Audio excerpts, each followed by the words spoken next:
Alright everyone, welcome back to the channel. Just a little quick kind of overview of ideas I had that I'd like your opinion on. So we got the new carb and stuff on and this thing running dang near perfect. Dang near. Still some other things. I'm going to do the intake. Going to do a better distributor, coil, and wires and all that stuff. So better ignition system essentially. But those are down the road. I'm not going to mess with that. I don't have the time, patience, or tools to do it right now. The only goal was changing the carb out and the air cleaner. The air cleaner wasn't really needed, but I went with it because I'm only putting a shiny new carb on it, so I may as well. But my ideas is I'm debating between flatbedding the truck or keeping the box on it. Now, my idea with the the flatbed is I can make it and build it wide enough that it matches the outside walls of the camper in width. And then in case the area underneath the wings that generally would be your box sides with toolboxes or, other stuff like that. That said, if I keep the box, then I could still sort of do that. It's just a little bit more of a pain and limits the size of things I can do. I don't know. I got the trailer as well for storage. That's going to pretty much live full time behind the truck. Once that camper comes off it, it's just a flat deck trailer, right? So yeah, and then the other option is thinking of going down to 33s instead of 35s. Not that I'll be doing too much hardcore wheeling anymore. Still didn't wheel, obviously. I'll never give that up. But yeah, so sorry guys. All right, so to flat deck it, obviously, don't mind the mess inside, but it's going to be still at the same level as the bed floor. But obviously, you won't have the box sides anymore. So you're going to gain all that. So if you take a look at the camper, I got to clean all this up because this is from doing that. So all this area here, all that, essentially. So pretend the trailer is the bed floor. From there up to here, I can put storage boxes, whatnot. That's gonna add a little bit of a challenge. That's where my bathroom is. But this door, I can cut a hole in the backside of the toolbox, and essentially have an access door, put my batteries in there, insulate it, stuff like that. What I could do is I could stop the toolbox here, and then this could be maybe water storage or some other storage that doesn't need to be as deep. Then this trailer, like I said, it's just a flat deck trailer. So what's going to happen with the trailer, this one I already planned out and I'm going to stick to that, is I'm going to put a slip tank in the front. I'm going to preferably try and find an L shape so I can do a toolbox in it, just on top. The rest is going to be generator, spare tire, all that stuff is going to all go on this. And then, yeah, that's basically going to be that. It's going to live full time. But for this, yeah, I don't know if I want to flat deck it or whatnot. I need a new fuel tank. It's been leaking for a while. I patched it up in July when I was on my trip and poked a hole in it, and yeah, that always fun stuff. So yeah, what are your thoughts on the tires, the flatbed idea? Yeah, it's like the box ain't rotten or anything, so you could sell it or give it away or something like that, get rid of it, and then do the flat deck. I think it'd be kind of cool. And then this thing. I don't know if I keep it, if I sell it.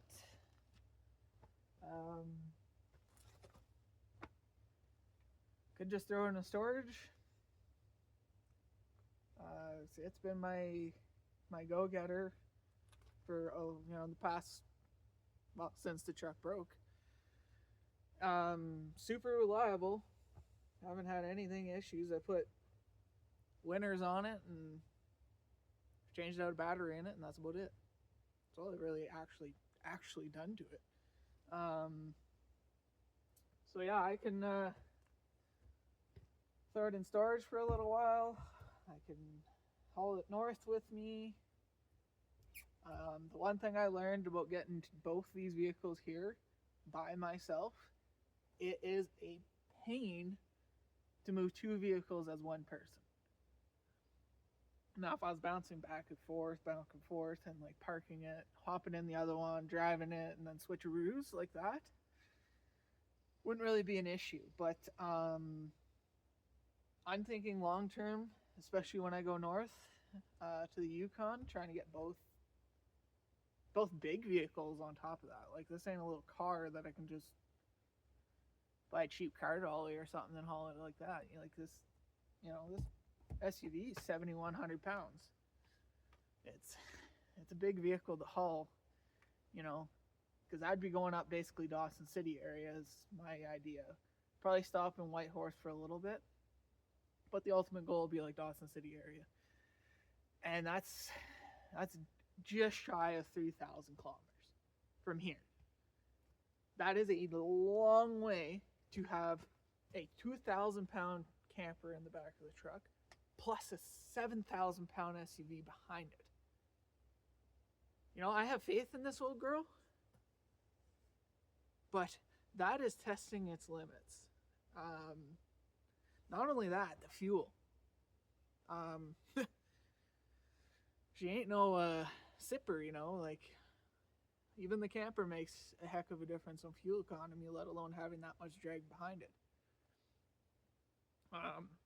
Like, I don't mind sacrificing a bit of weight. Like, I understand with the slip tank and all the gear on the trailer, that's probably a solid 1,000 pounds. But the slip tank's going to be a majority of that. The slip tank's going to hold at least 450 liters of fuel. So, like, its trade-off is kind of small in the tiny, tiny bit of fuel loss I'm going to get from pulling it around all the time to the extra fuel storage. Not only for the truck, but the generator, and I can put extra propane tanks, etc. Like, I could do so much. It's an 8-foot flat deck trailer, really. So, it just opens up a whole lot of opportunities, especially having a single cab. A single cab is really nice, but when it comes to storage, it's next to none. I know Ford and Dodge, they offer a slightly longer single cab, so you got like a foot of space behind the back of the seat. That's nice. I don't have one of those. I got this beautiful square body Chev that I love and have contemplated selling probably about 100 times in the past 6 months, but simply couldn't bring myself to doing it. This thing, if I had to sell it, no questions asked. I'd just be like, all right, someone get it, come get it. But I don't know, I can't get rid of this truck. I've thought of it and then just couldn't bring myself to even writing up an ad for it, let alone posting it. So yeah, I got to change out the mirrors though on this truck, just because these are way too small. I can't see around the thing, and you might notice in some pictures and stuff if you follow me on my other accounts and stuff like that. I had those wonky plastic extendo cheapo mirror things. They work, but they vibrate like a freaking sieve on these things. Like so they're really hard to see out of. There's universal style mirrors that look very, very, very similar to the OG square body tow mirrors, if you want to call them that. They're essentially like the farm style trucks that you see with this is sort of yonked out like this, and then it's tubes. So I'm gonna do that. I just gotta buy them. They're $70 a side, so not super expensive. It's just getting around to doing it. And the other thing is, I really need a bloody front window. It's so bad. And also thinking of upgrading the wiper arms. So this is the pre-J-hook style. So essentially, if you look on any, I want to say 83 is when they switched, but 84 for sure and up. So all the 90s, GMT 400 or OBS, depending on how you know them. So the style just after these trucks. If you ever look at the wiper arms on them, they come like this and they hook. So all you have to do is you pull a tab, slide it out, grab your new wiper blade, slide it in, and it clicks in. These ones are a flat prong, and it's just a little pin that holds it on and 2 grooves underneath. Insanely hard to find wiper blades for. Canadian Tire, no listings at all. Napa and online are the only places I've been able to find them, and they're like $40 a wiper. Unfortunately, having a cracked window, it eats the wipers super fast. Even, especially going off-road and stuff like that, the sand and dirt and all that stuff that collects on your window, it eats them. The other thing is, I need to get the body work done on this thing. There's ways, if I go down to 33s, and this is where the tire swap comes into play of determining on how I do the body work. If I keep with the 35s, I'm just going to patch up a little bit of rot and smoothing out the front fenders just so they look a little better. And then obviously the cab, no matter what, it's going to get the proper body work. But if I go down to 33s, I don't have to have cut fenders anymore. Not that the 35s ever rubbed it very much, very, very slightly. And offset has a lot to play with that. But I am stock suspension. So they will not fit perfectly with the full proper fender, so with the complete fender as if it's brand new. But the 33s will. So if I go 33s, I'll buy new fenders for it, and then completely put brand new fenders on them. But yeah, so it's just little things that slowly play into each other on how I do things. If I do the flatbed also, I'm thinking of here, I'll show you. Doing a so obviously all the flatbeds usually you see have a little bed rack thing to protect the back of the cab. I'm thinking of doing one that comes up like this and then shoots forward. Now what I'm thinking on that is obviously pretend the cab sits about yay far away. So I was thinking if it sits here, it'll sit here, and then running a tube and then basically bracing that to the flatbed, so that way this has more support. And I'm thinking that might help keep the camper itself, like the framing of the camper, a little more rigid, because this is a older camper. It's a 92. Now the framing seems to be in alright shape, so I'm not too worried about it. But yeah, I'm thinking maybe you could brace it a little bit. I'm also thinking of off-road lights. There's this little trim and stuff that I might be able to, I don't know, tap into this or something. Just having some higher up lights might be nice. And another thing is I also noticed there used to be a awning here. So I'm thinking potentially putting a 270 so it wraps, kind of, I'll bring it to the back here. So it wraps around. So, it kind of comes here and then wraps around. So that way I have all this is under an awning, and so is a hangout spot on that side. And also going to repaint this. I don't know if I keep to the original thing and get these graphics and stuff remade. Kayla, one of my friends from up north, Kayla and Mark, suggested wood paneling, which I think would be really cool. But I don't know. I haven't really decided. I am aiming towards that, but I'm thinking, or just paint it. The truck ain't staying that color. I have decided that I am going to repaint it. It's either going to go back to this color scheme, the light blue, dark blue. So the light blue runs up to about yayish, and then it's dark blue. It's the two-tone, which is the original color to this truck. Or there's three different ways I'm looking at this. Or I'm going to go to this color tone, which is the black, red stripe, and it's silver in the center here where that blue would be. And then there's what my dad's truck used to be, which is the closest color I can compare it to is a plum crazy purple on the old Dodge muscle cars, like the Challengers and Chargers and stuff like that.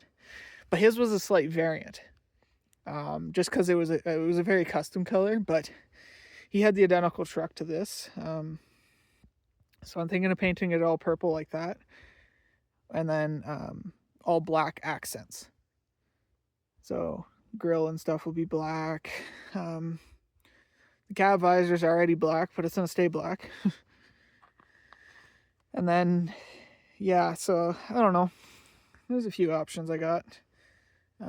I will say having this RV park with the power is kind of nice. Haven't really ran that generator. Well, I ran it the other day just to clear it up, but I haven't had to use a generator, which is super nice. And it's super quiet here. That you see over there is the shower, bathroom, and stuff like that. There's a way down the way. There's another thing, but like, so in the summertime it can get pretty packed in here. But right now, these are my closest neighbors, and as you can tell, they don't come in the wintertime.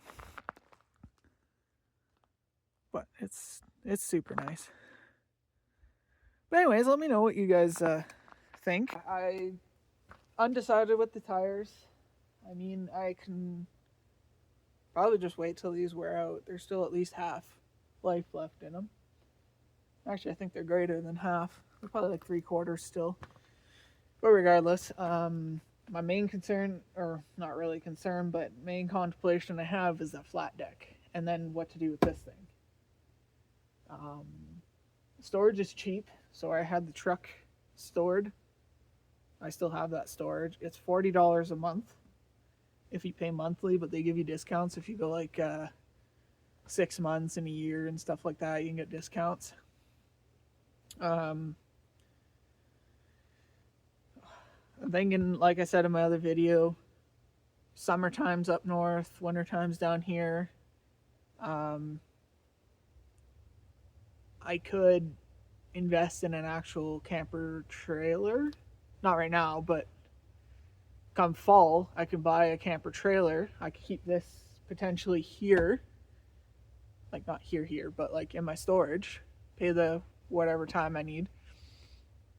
Get a camper, or like an RV camper. Work here. I'd probably rent this place because this is super cheap with power and stuff like that. Park it, and then just this could be my daily while the truck and camper is in storage up there. And then truck and camper could be summertime for traveling trips, working up there and stuff like that.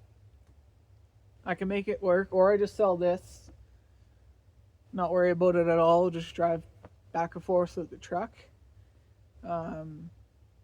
Truck's not going anywhere, that's for sure. I will eventually upgrade to a diesel. Probably a 1-ton diesel, maybe even a dually. Maybe not a dually, I don't know. Dually would be better for the weight of a camper, but I just go down a lot of trails and roads and stuff that just aren't dually friendly. So I think just a 1-ton should be sufficient enough. But even then, I'm still going to keep the truck. What I'll do with it, don't know. Maybe it'll get a restoration. Maybe it'll turn into something else. Who knows? But it's not going anywhere. So, yeah, that's my thoughts and plans for the future. Maybe potentially other things. I don't know. It's kind of where I'm at. Super happy it's running. I can show you stuff actually. So don't mind the mess in here. This is gonna get. Oh, that's another thing. I'm gonna redo all this. I'm gonna ditch these. I'm gonna buy a new 3 gauge cluster thing. Whatever you want to call it. They got these gauges in them, anyways. Just because my oil pressure and this temp sensor doesn't work naturally on the factory ones. Hence the aftermarket. This one was in here originally, which was actually a nice temp sensor till the rad blew the first time and wrapped this gauge and broke it. Unfortunately, it's still routed all through the firewalls. The only reason why it's hanging here. So this replaced that one. This one works fine, other than I cracked the lens here. Not a big deal. But I'd like to clean this up. And I'm going to put the 3 down here. I think is going to be the better option. Yeah. And then I may switch this to a smaller one. It's kind of big, but I like it at the same time. But anyways, as I was going to show you, I'm going to show you the new carb setup before I get too sidetracked.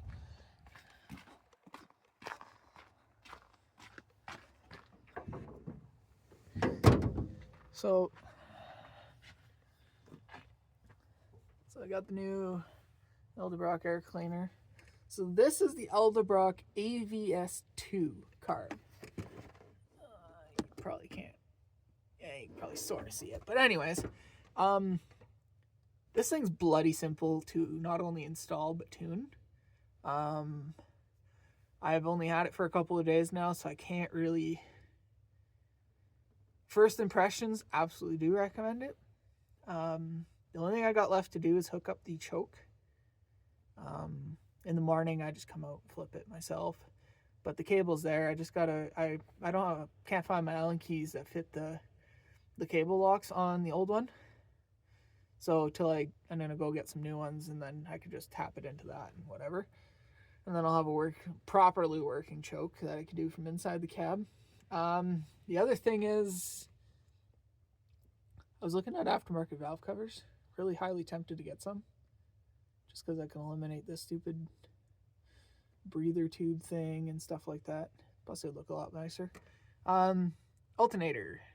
Notice the chrome one is no longer in there from the beginning of the summer because it locked up.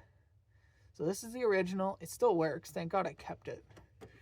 So it's in there for now. I'm looking at a 150 amp.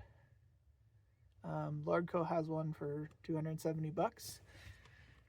And we got a new rad in there. I have a deep cycle battery to put in here for the summer, so that way this jankiness can get cleaned up and I can clean all this up and stuff, because I'll have actual threaded posts to put stuff on. That was new not long ago. Rusted out super fast because I don't, metal. But I'm also thinking of cleaning all this up and painting it all black in here. Like, match this basically. But yeah, now with this carb is you have to run an external fuel filter. I may still shorten this up a little bit. Just kind of bring it in more. I don't like it overhanging the exhaust. Kind of sketches me out. It doesn't leak or anything, but if it ever did, that's sketch. The other thing I got to really clean up, and this was really quick because I went to the Yukon with it and I didn't have a washer pump. I just wired this in real quick. The factory one shit the bed. So that's all just tapped in there super quick. I want to clean that up. Clean all this up and put a second battery tray in here, so when the camper is in the truck, instead of having the battery, so essentially the battery sits right in this corner, like right where all these jugs are. and then the camper slides in, and they just got like this open spot underneath, because obviously you can't access it from there. So I'm thinking of running the camper's battery in here, put it right here, because this is where the second battery tray would normally go, and then run the wires down underneath the truck up into the slot, and then I don't have to worry about a battery being tucked in here and trying to bring it inside and whatever. It's just in there. When the truck's running, the battery will stay warm, it'll charge nice.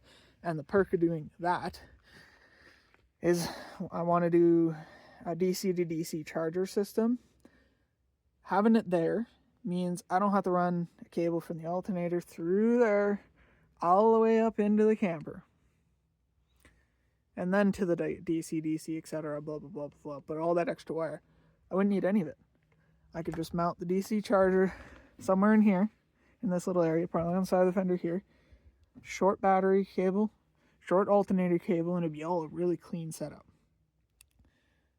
Now, I'm thinking that is probably the most ideal setup. Another thing too is that's leaking like a sieve. There's a hole in the neck on the other side. These are all things that don't affect the truck any right now, so they can wait as long as I feel like doing them. But I do want to change that stuff eventually. And then, yeah. I also got this, like, wicked view. Like, look at that sun. Gorgeous. I love it here. Oh, this is freaking awesome. So, yeah. Let me know, what your thoughts are on the whole flatbed and what to do with the SUV and all that stuff. And yeah, probably if I got the time next weekend, if it's dead from work, because I am on shift, might go out and film something, take the truck out, go do something, maybe take some trails or something like that. And then but yeah, I'll film something sometime in the week or weekend, and you'll see it posted up. This is just a little extra tidbit because I want some opinions on what to do. But anyways, look forward to seeing what you guys comment, and yeah, I'll take everything into consideration.